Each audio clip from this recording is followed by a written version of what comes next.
We are live. Today's topic, so, I go live and sometimes I have no idea what I'm going to talk about, but I read a book every day, and when I'm reading, I usually get ideas, which helps for the live. Today I'm reading this, so this is what we're going to talk about. It's a really good book, actually. It talks about passion, and it talks about Steve Jobs. So some of you might know him, he was the CEO of Apple, so a very innovative guy.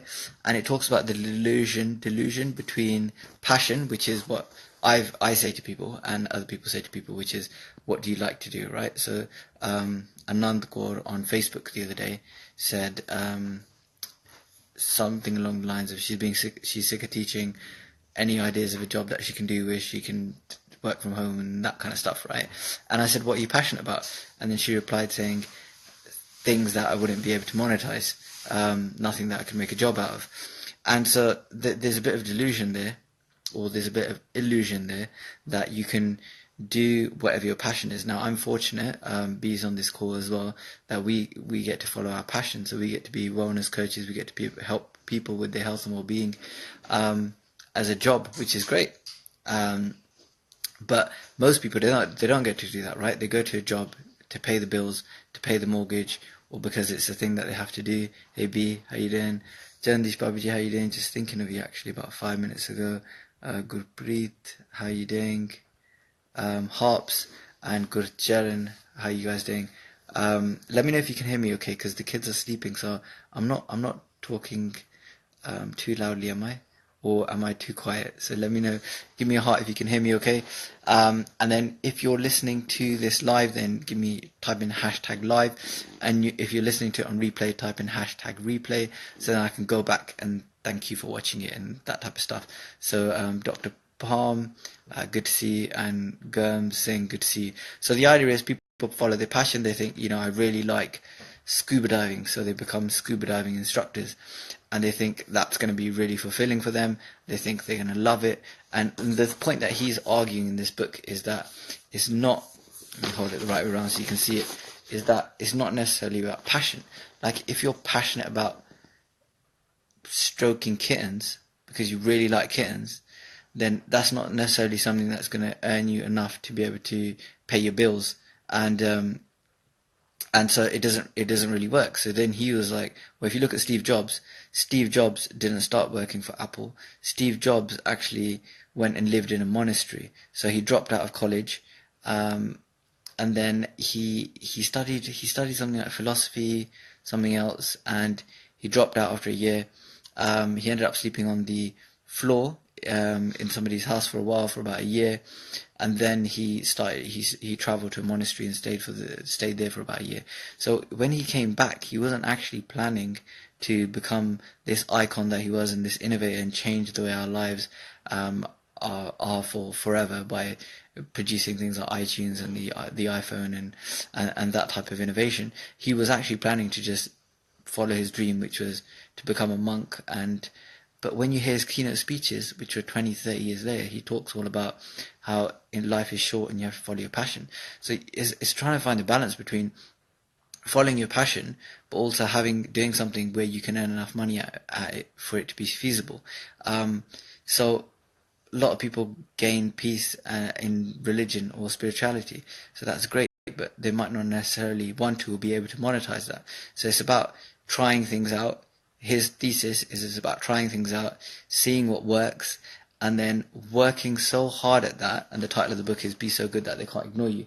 Working so hard at that you end up being so good that they can't ignore you and they can't not pay you. So you end up doing it as a job. Now, most people are stuck in a 9 to 5 that they don't enjoy. It's not how they particularly want to be spending their life. But with Jack Donovan, what has he written? The Way of Men.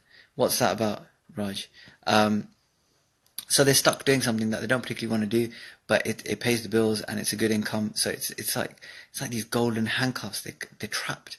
And listening to another interview today of a lady who she was delivering her baby. She went into cardiac arrest, so she technically died on the theatre table while she was delivering her baby.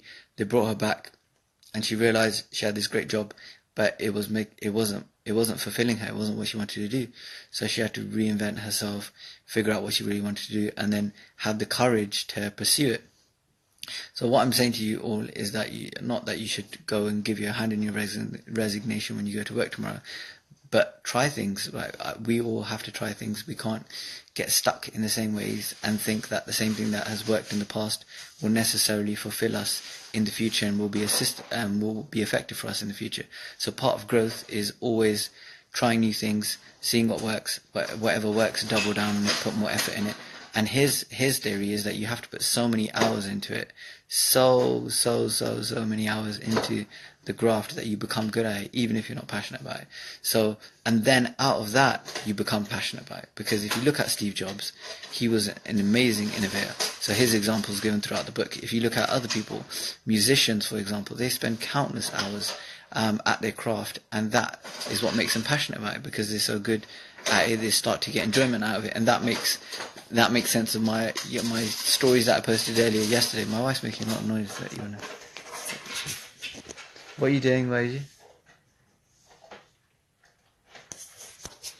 She's not very impressed that I put on the live.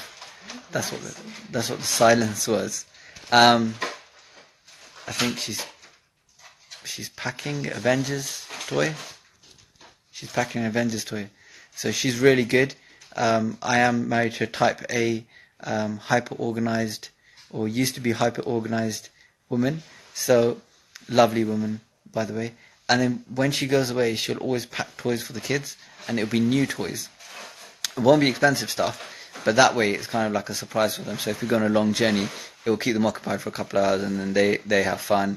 It makes the journey easier for us, and then everyone's happy. So hope you found value in today's live Q&A. If you did, then do share it with us. Tell them to follow the page so that they can get value. That's a lot better. Thanks for doing that with the likes.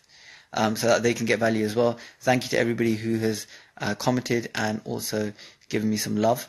And I will message everyone back to thank them as well.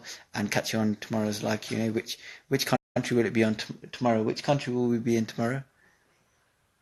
I think we're here in the UK.